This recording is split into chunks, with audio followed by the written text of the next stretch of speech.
आमदार संतोष बांगर परभणीला आलेत। लोकराज्य मित्र मंडळाच्या गणपतीसाठी नित्यनियमानं ते प्रत्येक वर्षी येतात। याही वर्षी आरतीसाठी शेवटच्या दिवशी आलेत। स्वतः संतोष बांगर आपल्यासोबत आहेत। बांगर साहेब, लोकराज्य मित्र मंडळाच्या आरतीसाठी तुम्ही हमखास नेहमी प्रत्येक वर्षी येतात, याही वर्षी आले।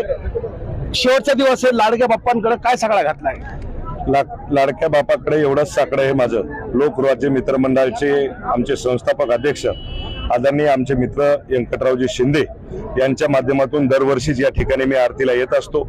या वर्षी थोडंसं लेट झालो, पण विघ्नहर्त्याच्या चरणी, बापाच्या चरणी एवढंच मी साकडं घातलेलं आहे की येणाऱ्या विधानसभेमध्ये या महाराष्ट्रावरती माझे पुन्हा एकदा या महाराष्ट्राचे मुख्यमंत्री आदरणीय एकनाथभाई शिंदे पुन्हा विराजमान व्हावेत आणि या परभणी जिल्ह्यामध्ये माझ्या व्यंकटराव शिंदे यांना या परभणी विधानसभेमधून या बापाने एकदाच ईश्वराने संधी द्यावी एवढीच या ठिकाणी आम्ही साकडं घातलं। तुमचे सहकारी शिंदे गटाचे संजय शिरसाट असो किंवा इतर दोघांना त्या ठिकाणी महामंडळावर घेण्यात आले, काय भावना आहे तुमच्या? स्वागत आहे त्यांचं।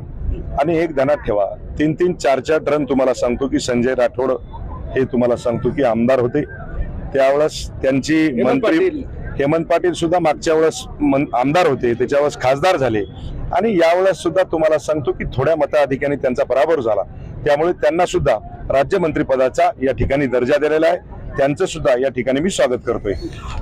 निवडणूक नोव्हेंबरच्या दुसऱ्या आठवड्यात होईल असं आज मुख्यमंत्री एकनाथ शिंदे यांनी विधान केलंय। तयार आहात का तुम्ही विधानसभेसाठी?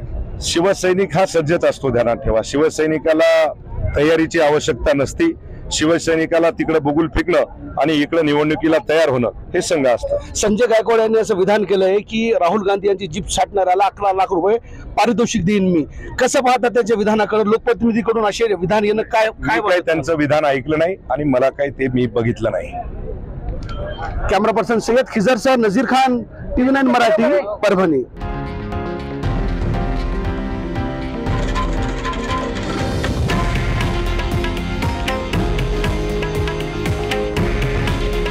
हे आहे देशातील नंबर 1 न्यूज नेटवर्क आणि आपण पाहत आहात TV9 मराठी।